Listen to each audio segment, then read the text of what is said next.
요즘 학생들, 중고등학생들에게 대세인 참고서, 영어, 수학 참고서가 어떤 것들이 있나요? 저희 때는 중학생들은 빨간 책 기본 영어라는 것이 있었고요. 고등학교 때는 성문종합 영어라는 것이 있었습니다.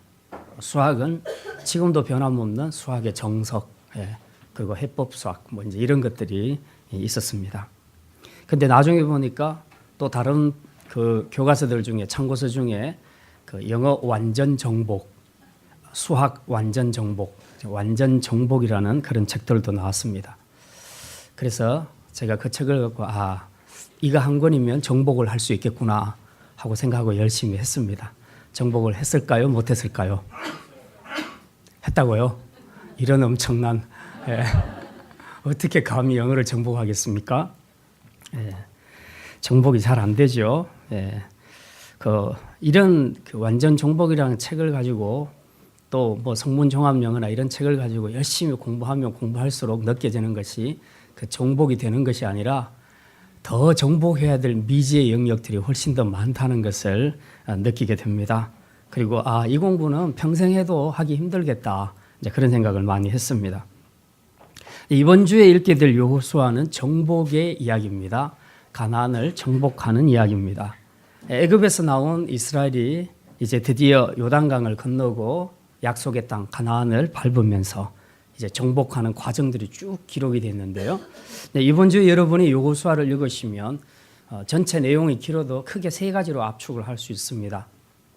하나는 요단강을 건너는 사건, 요단강 도하가 기록이 돼 있고, 그리고 이제 그 다음은 두 번째는 요단강을 건넌 이후에 가나안 여러 족속들과 싸움하는 내용이 기록돼 있고, 그리고 마지막에 가면 싸워서 이긴 땅들을 분배하는 이야기가 나옵니다. 그리고 아직 싸워서 얻지는 못했지만 얻을 땅, 그리고 약속받은 땅을 분배하는 그 땅 분배에 관한 이야기, 이 세 가지로 크게 구성이 되어 있습니다.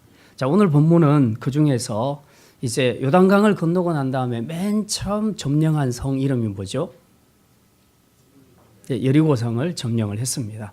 그 여리고성, 큰 여리고성을 점령을 할 때에 그냥 엄청난 전투, 피 흘리는 전투로 이긴 것이 아니고요.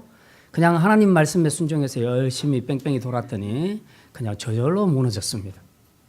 이건 하나님이 하신 일이고 엄청난 기적을 봤는데요. 이 경험을 통해서 이스라엘 백성들이 자신감을 갖게 됐습니다. 그래서 그 다음 전쟁이 누구냐 하고 살펴봤더니 아주 조그만 성, 아이성, 정말 작다는 뜻의 아이, 정말 아이성, 작은 성과 싸움을 하게 됐습니다. 그래서 생각해 보니까 이 정도쯤이야. 저 큰 여리고 성도 무너뜨렸는데 이 조그만 성쯤이야. 그렇게 생각하고 하나님께 묻지도 않고 나갔습니다. 나가서 전쟁을 했는데 웬걸 이게 지금 생각처럼 그렇게 되지 않고 정복은커녕 오히려 이스라엘 백성들 수십 명이 전사하는 그런 패배를 맛보게 됐습니다. 이 뜻밖의 패배 앞에서 당황한 여호수아가 하나님 앞에 엎드려서 기도하면서 묻지요. 하나님, 도대체 이게 무슨 일입니까? 어쩌자고 이 요단강을 건너게 하시고 또 다른 민족들과 전쟁하게 해서 이기게 하셨는데 왜 여기서 져서 우리로 하여금 이렇게 난감하게 하십니까? 하나님 앞에 그렇게 울면서 기도하지요. 그랬더니 하나님의 대답이 이겁니다. 너희 중에서 온전히 바쳐져야 할 물건을 도둑질한 자가 있다. 이 문제가 해결이 돼야 되겠다. 그렇게 말씀합니다. 그래서 여호수아가 이제 각 지파들 대표를 다 불러가지고 이제 제비 뽑기를 하지요. 그래서 최종적으로 뽑힌 사람이 누구였어요? 아간이라는 사람입니다.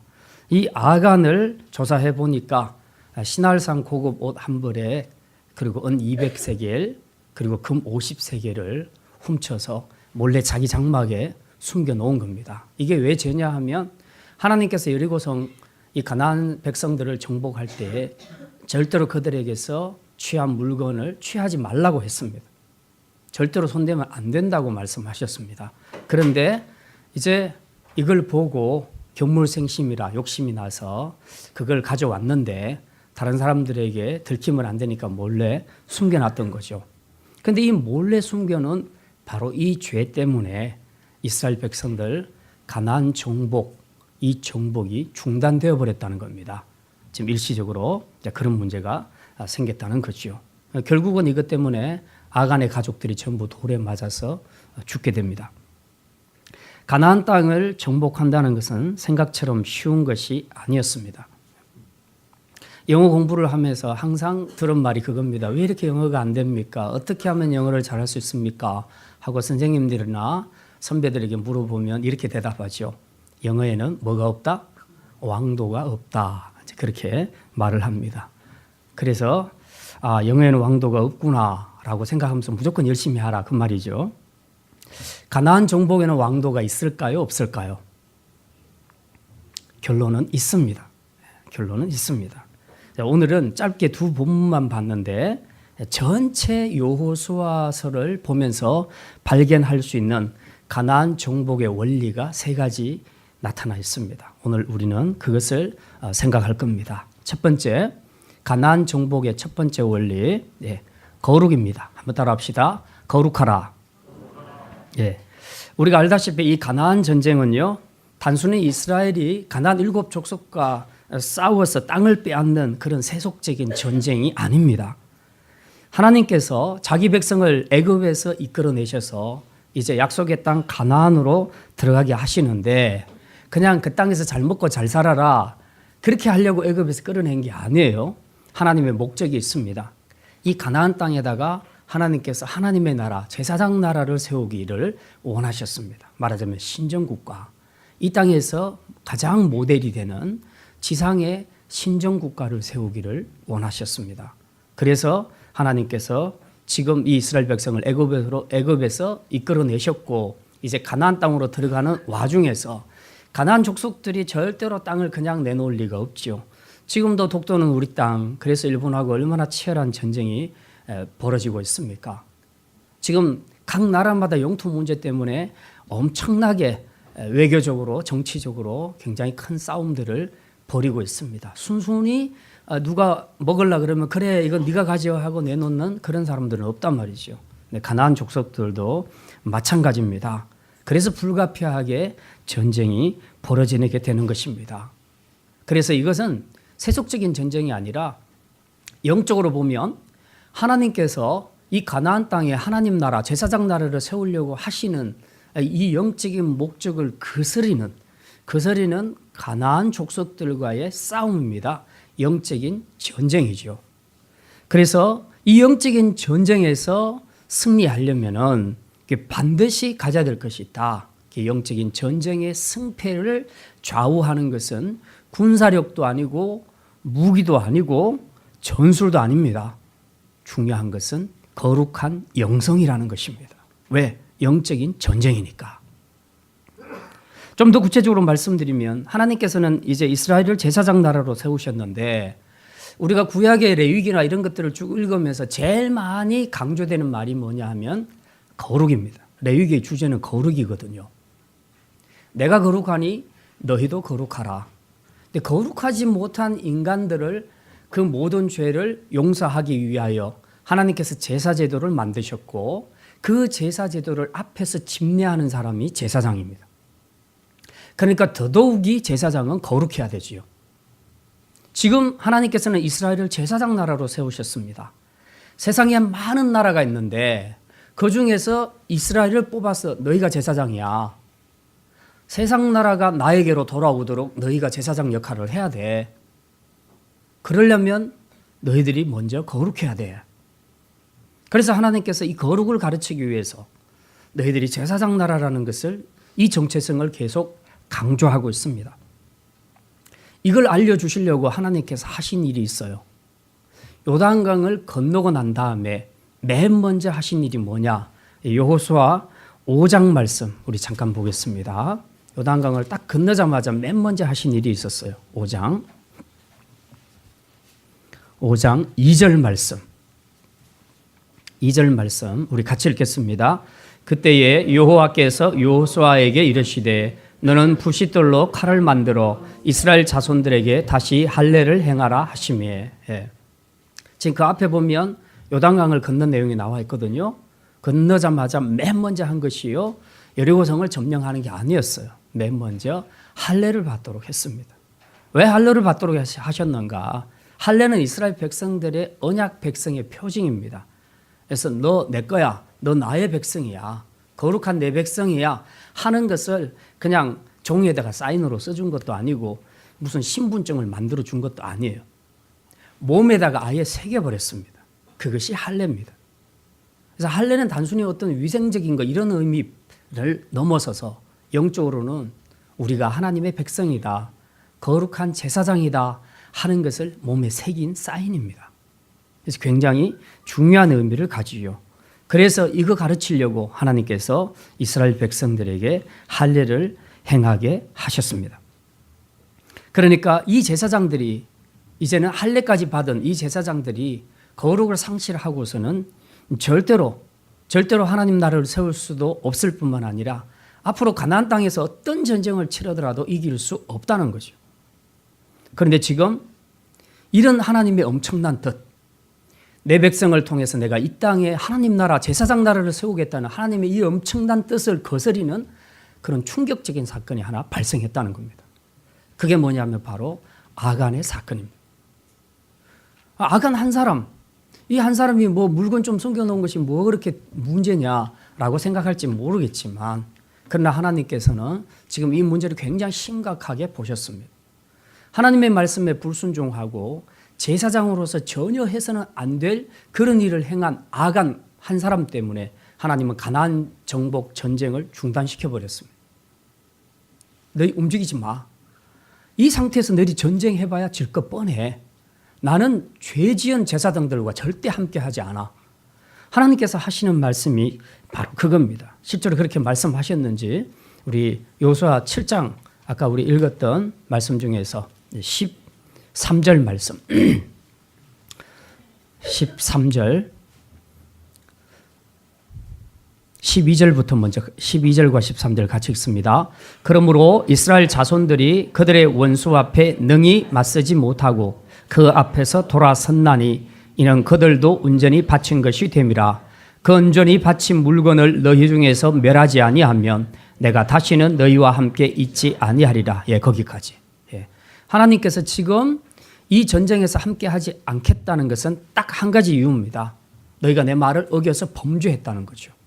이 범죄 때문에 너희들이 앞으로 전쟁 하나만 하다 내가 함께 하지 않는 전쟁 질 것이 뻔하다 하지 마라. 그렇게 말씀합니다.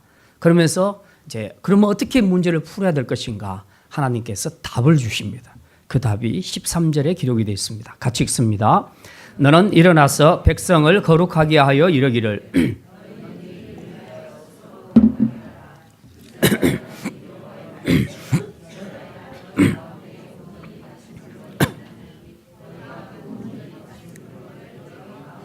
제하기까지는 내 원수들 앞에 능히 맞서지 못하리라. 무슨 말입니까? 이스라엘이 죄로 인해서 거룩을 상실하게 되면 절대로 원수들과 맞서서 못 이긴다는 얘기입니다. 가나안 정복을 못한다는 얘기입니다. 그래서 맨 먼저는 전쟁하려고 애쓰지 말고 죄 문제 해결해라. 그리고 거룩을 회복하라고 그렇게 말씀합니다. 이게 키포인트예요. 가나안 정복의 원리 첫 번째가 바로 거룩을 회복하는 겁니다. 거룩한 영성을 가진 자만이 영적 전쟁에서 이길 수가 있습니다.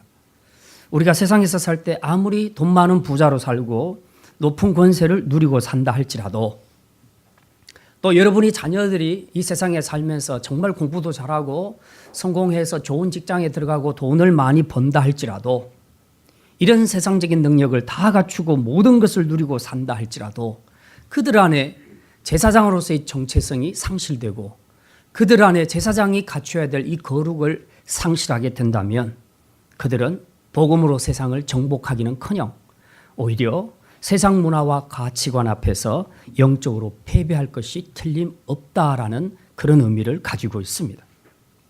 그래서 우리는 죄 문제를 조심해야 됩니다. 특별히 아간 한 사람 때문에 그 가족들이 다 죽었던 것을 우리가 생각한다면, 나 한 사람 때문에 내 가정이 몰락하고, 나 한 사람 때문에 우리 구역이, 그리고 나 한 사람 때문에 우리 교회가 무너지게 된다면 이건 얼마나 심각한 일인가 우리가 생각을 해야 합니다. 아간이 처음부터 죄를 지었겠습니까? 그냥 물건을 보는 순간 견물생심이라 이제 그것을 가지고 싶은 그런 욕망에 빠지게 된 것이죠. 오늘 우리가 날마다 싸워야 하는 것은 바로 이겁니다. 날마다 눈에 보이는 것들, 우리를 현혹시키는 것들, 우리의 마음을 흔드는 것들, 바로 이런 세상의 것들, 그 매력 앞에서 우리가 아간과 같은 견물생심의 마음을 가지고 그냥 그 유혹에 빠져서 범죄하게 되는 경우들이 굉장히 많습니다. 그것이 곧 우리 거룩의 영성을 상실하는 것이죠. 그러므로 우리는 이것을 극복하기 위해서 또한 거룩한 영성을 우리가 회복하고 유지하기 위해서는 끊임없는 말씀과 기도의 자리로 나아가야 합니다. 가나안 정복은 저절로 되는 것이 아니라 이런 말씀과 기도로 자신의 영성을 지켜낼 때에 이루어지는 것입니다.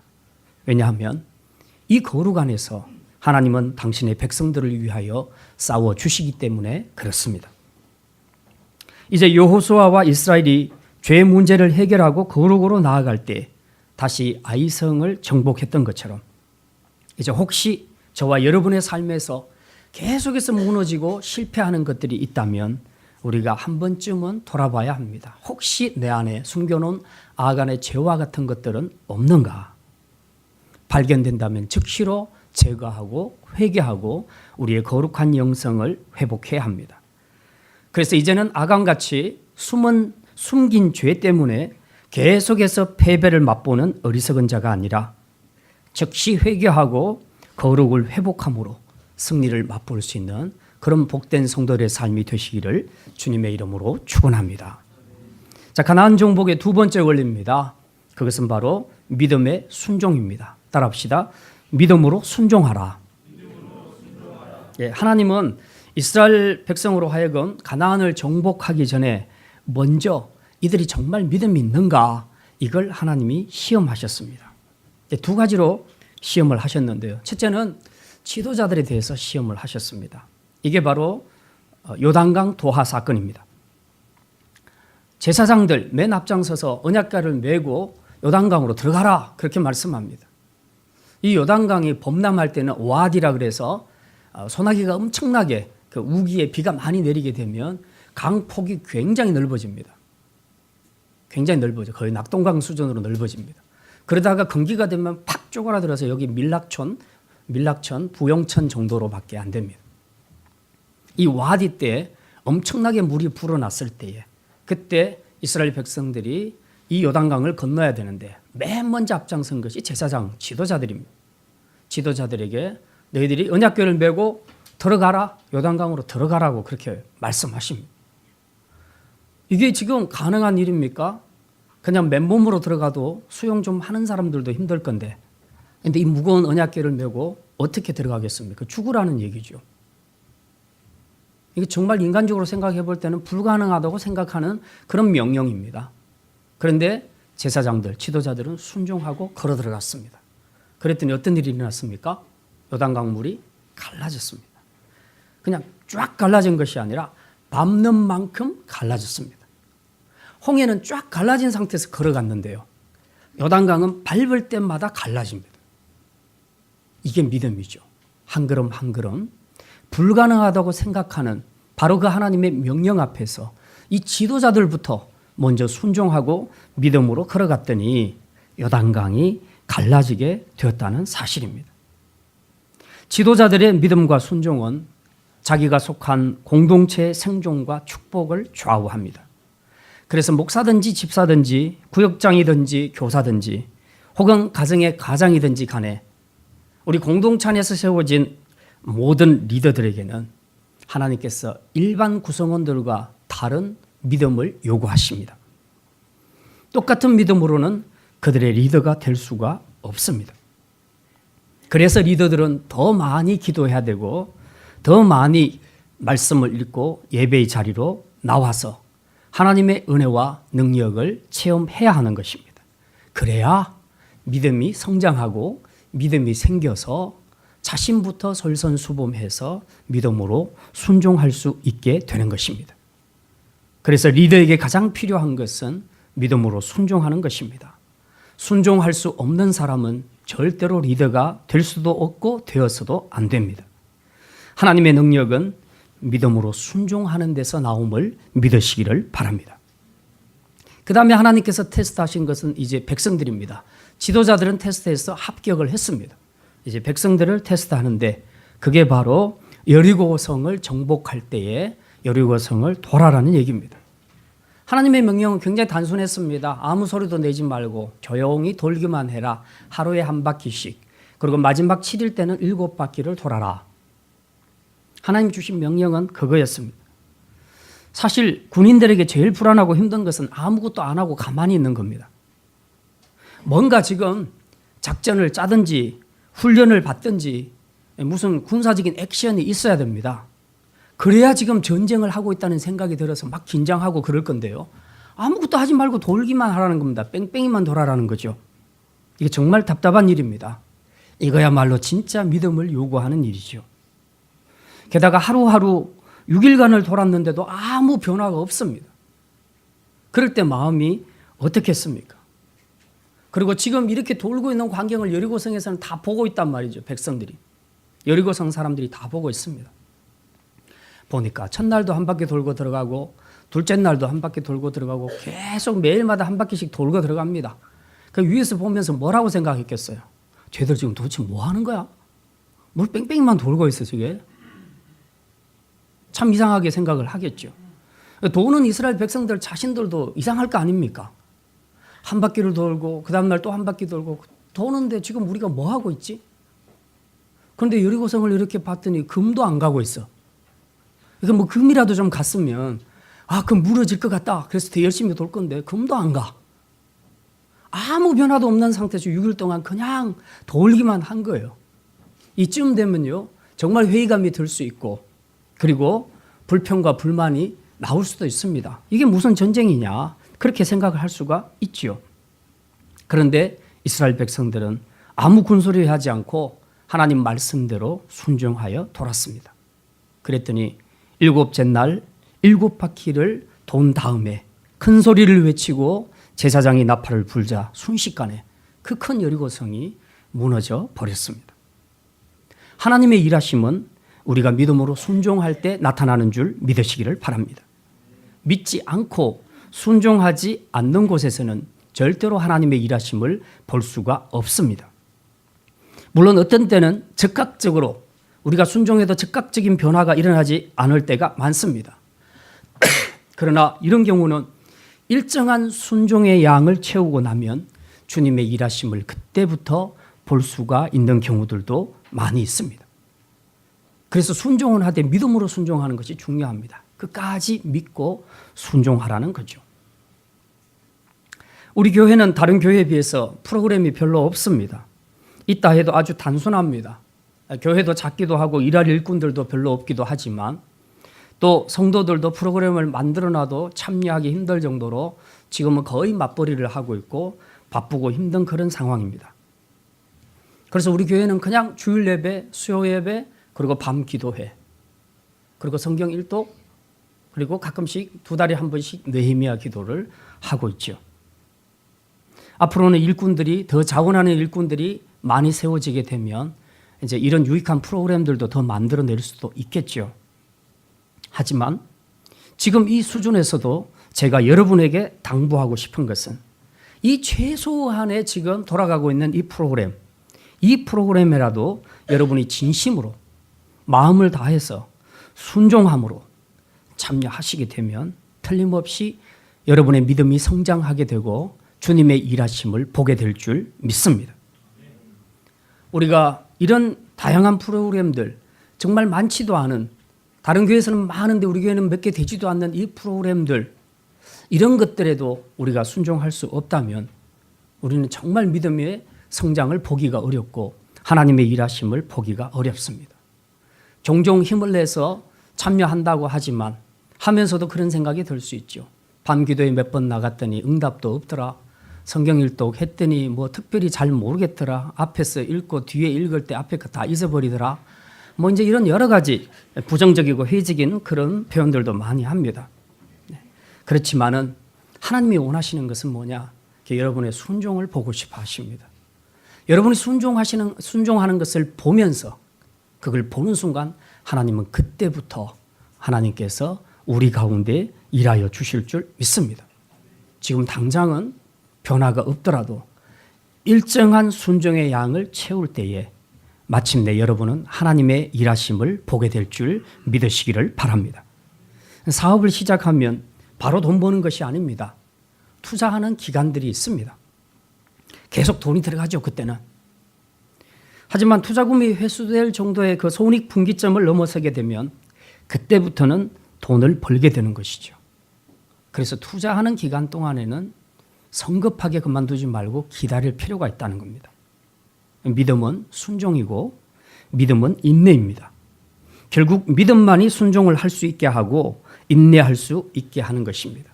그래서 성경은 말합니다. 믿음이 없이는 하나님을 기쁘시게 하지 못하나니.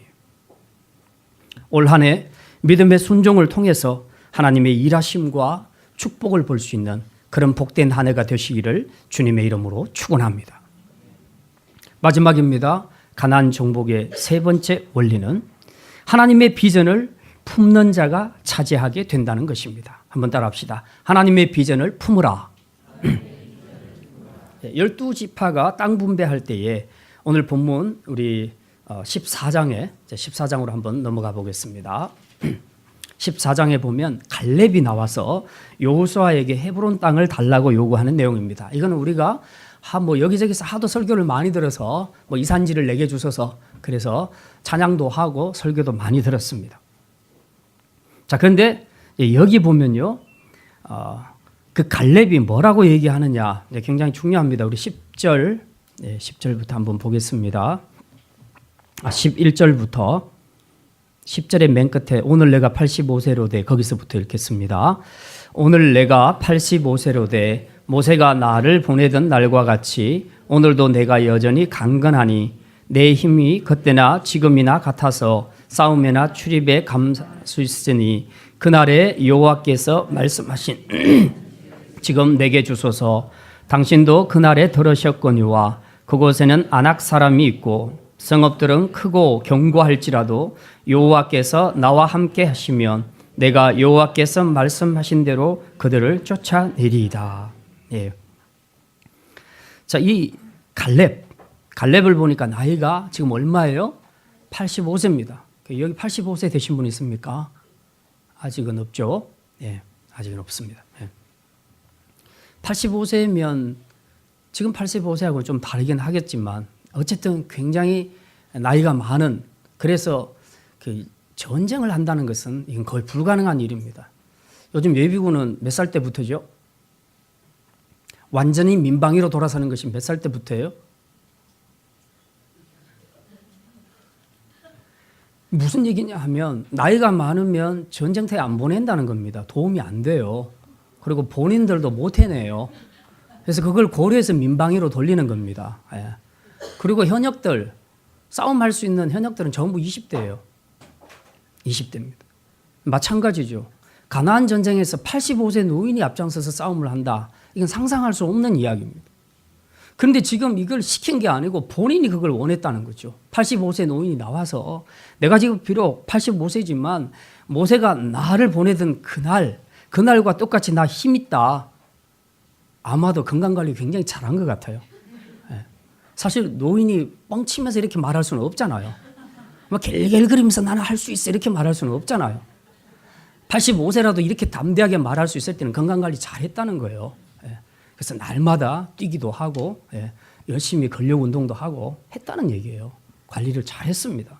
그래서 나 이 전쟁 할 수 있습니다.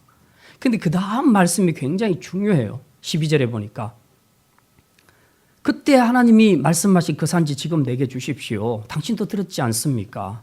그곳에는 아낙 사람이 있다. 아낙 사람은 무지 거인들이에요. 그리고 그 성읍들도 굉장히 크고 견고하다고 합니다.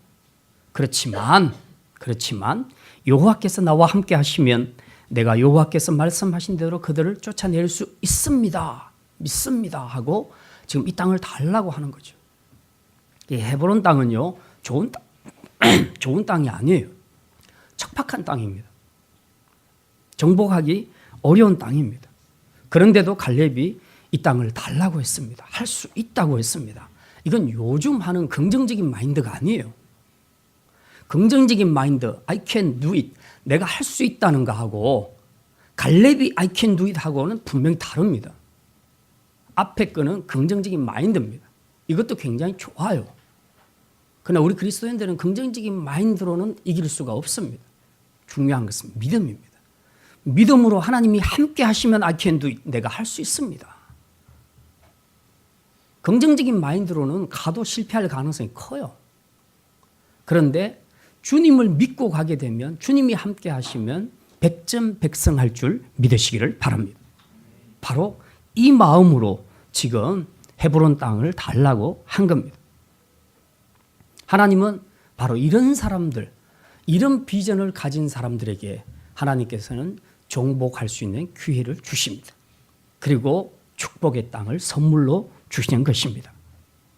오늘 우리가 정복하지 못하고 영적인 축복을 누리지 못하는 것은 갈렙과 같은 믿음과 비전이 없기 때문입니다.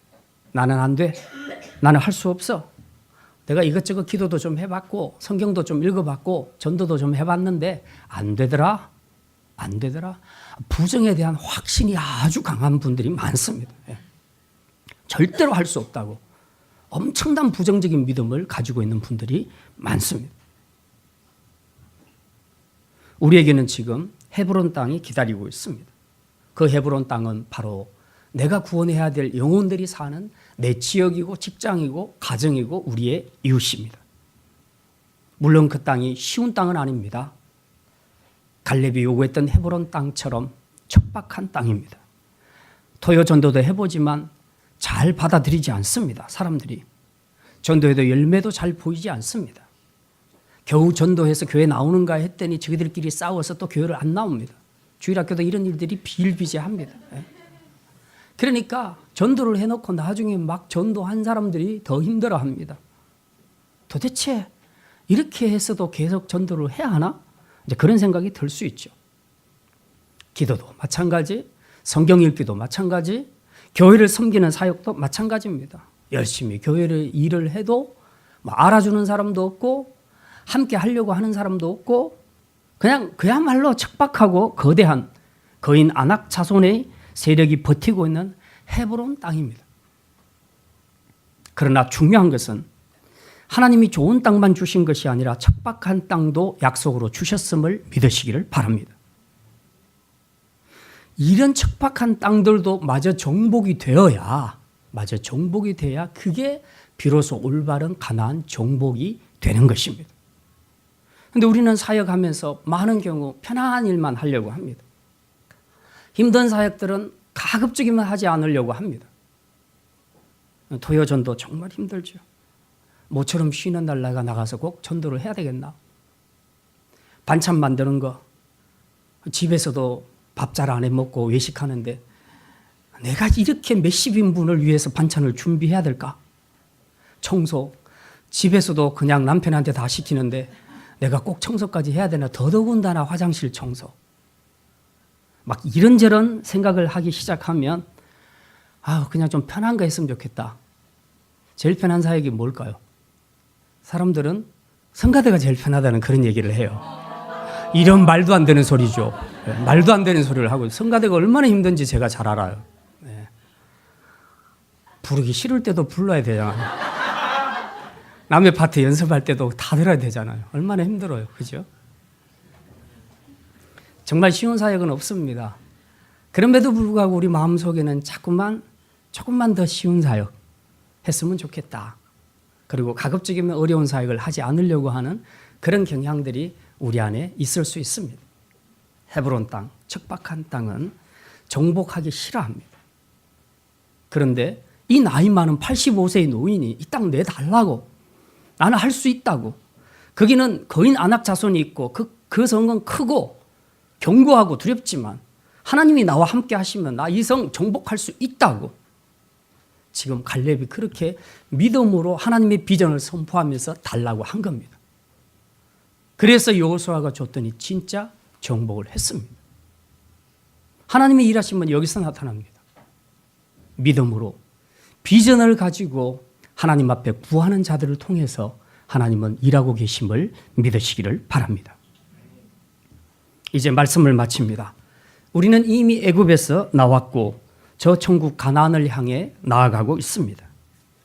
그러나 세상은 아직 복음으로 완전히 주님 앞으로 돌아오지 않았고 우리에게는 개척해야 할 미지의 땅, 수많은 영혼들, 그리고 정복해야 될 세상 나라가 우리를 기다리고 있습니다. 우리 눈으로 보기에는 정복하는 것이 너무 힘들어 보이고 그리고 결코 정복하는 것이 불가능한 일처럼 보일지라도 그러나 오늘 이 정복의 세 가지 원리를 생각한다면 진짜 우리에게 요구되는 것은 세 가지지만 이 세 가지를 통해서 일하시는 분은 주님이신 줄 믿으시기를 바랍니다. 가나안 정복은 내가 하는 것이 아닙니다. 주님이 하십니다. 그러나 주님은 우리에게 내가 할 거지만 너희들을 통해서 할 거다. 그런데 너희들이 준비가 되어야 되겠다. 어떤 준비? 세 가지를 말씀하셨습니다. 첫째는 거룩한 영성을 가져라. 둘째는 믿음으로 순종하라. 셋째는 비전을 가져라. 이 비전을 가지고 나아갈 때 내가 너희와 함께 하여서 너희들이 어떤 족속과 싸움을 하더라도 내가 승리하게 할 것이다. 이것이 하나님이 우리에게 주신 약속의 말씀인 줄 믿습니다. 이제 이 세 가지를 통해서 여러분 앞에 놓여있는 어떤 장애물도 잘 이겨내어 하나님이 약속하신 가나안 땅, 비록 척박하지만 약속하신 그 헤브론 땅을 여러분이 차지하여서 정말 하나님의 축복을 풍성하게 누리며 살아갈 수 있는 승리하는 십자가의 군병들이 다 되시기를 주님의 이름으로 축원합니다.